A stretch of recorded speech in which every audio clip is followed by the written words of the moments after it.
आज के निर्माण कार्य भी चर्चा थी, विशेष तौर से सामूहिक विवाह सम्मेलन पर। जो 22वां सामूहिक विवाह सम्मेलन, आज हमने ये तय किया है कि 25 जोड़े की हम शादी 25 नवंबर को पुष्कर में करेंगे और ये हमारा 22वां सामूहिक विवाह सम्मेलन होगा।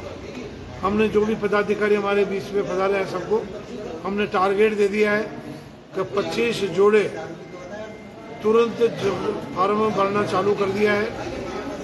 एक जोड़े ने सारे डॉक्यूमेंट दे दिए हैं, तो आज से ही हम मान लो चालू पहले कर दिया था, लेकिन क्योंकि ये थोड़ा विशेष गर्मी को देख के माहौल गर्मा रहा था, इसलिए हमने ये तय किया कि हमने सर्दियों में कभी शादी नहीं करी।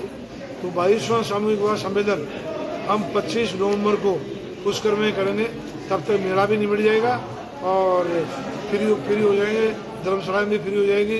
और सब जितने भी पदाधिकारी हैं उनको टारगेट दे दिया है कि ज़्यादा से ज़्यादा जोड़े बढ़ाने की कोशिश करें और उन्हीं के अनुरूप। और जिस घर में बच्चे हैं केवल उसके माँ बाप नहीं है, उससे हम कोई पंजीयन शुल्क नहीं लेंगे, उसकी शादी समाज खुद करेगा, ये कोई है ही नहीं। और जिनके फेरों में बैठने वाला भी नहीं है तो उसके बच्चों के फेरों में बैठने भी चौरासी ने निर्णय किया है कि समाज का पदाधिकारी उनको अपनी बेटी बना के फेरों में बैठेगा, निःशुल्क सेवा होगी और उनके फेरे भी हम कराएंगे और उससे कोई पंजीयन शुल्क नहीं लिया जाएगा। क्या समाज को क्या संदेश दे रहे हो आप इस माध्यम से? समाज को क्या संदेश दे रहे हो आप इस माध्यम से? हम समाज को ये संदेश दे रहे हैं कि आज महंगाई का जमाना है और महंगाई के जमाने में मैं तो यही कह रहा हूँ कि बीजेपी के राज में 1 लाख रुपए तोड़ा तो सोना हो गया है, 1 लाख रुपए किलो चांदी हो गई है।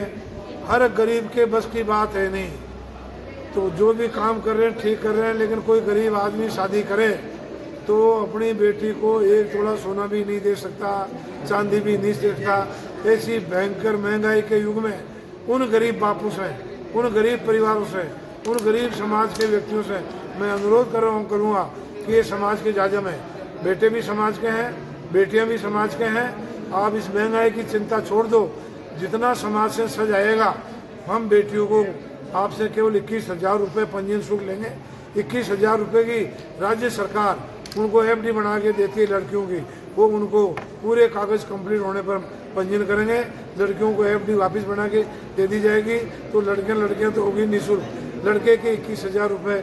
आज की जो मीटिंग है अखिल भारतीय खटीक महासभा के अध्यक्ष सीतारमण जी टेपण साहब की अध्यक्षता में हर महीने 2 महीने में जब समाज की समस्याओं के केस एकत्रित हो जाते हैं घर परिवार के, तो उनका सौहार्दपूर्ण दोनों पक्षों से चर्चा करके और यहाँ निस्तारण किया जाता है। तो उसी के संदर्भ में आज बैठक हुई और उस बैठक में केसों में बाकायदा टेपण साहब ने अपना बहुत बढ़िया विवेक इस्तेमाल करते हुए जो उलझे से उलझे केस थे उनको भी वापस सुलझा करके घर बांधने का काम किया है। घर को ताकि पति पत्नी आपस में कटुता को भुला करके एक हो सके और समाज प्रगति की ओर जा सके, ये टेपण साहब का और हम सब पदाधिकारियों का प्रयास रहा है। और उसी क्रम में आज की बैठक का हमने कार्यक्रम। क्या संदेश देना चाहते हो इस माध्यम से? समाज में एकजुटता का संदेश, समाज में कुरीतियों को खत्म करने का संदेश, समाज में शराबबंदी का संदेश, मृत्यु भोज का संदेश, कि समाज के लोग उत्थान की ओर जाएं और इन कुरीतियों को छोड़ें। ये संदेश टेपण साहब और उनके पदाधिकारी हमेशा करते रहें। और अब बहुत जल्द हम सामूहिक विवाह नवंबर में करने जा रहे हैं, उसकी व्यूह रचना भी अब तैयार की जा रही है कि भाई किस प्रकार से समाज में सामूहिक विवाह के तहत शादियाँ हों। आपका नाम है? मैं विजय नागोरा, महामंत्री अखिल भारतीय खटीक महासभा। गणपति मोबाइल एक्सेसरीज पॉइंट, जहाँ आपको मिलेंगे सभी कंपनियों के mobile cover, headphones, chargers, wireless chargers, gorilla glass protection और भी बहुत कुछ। तो देर किस बात की, अभी चले आए गणपति एक्सेसरीज पॉइंट, केसरगंज गोल चक्कर के पास, पड़ाव, अजमेर।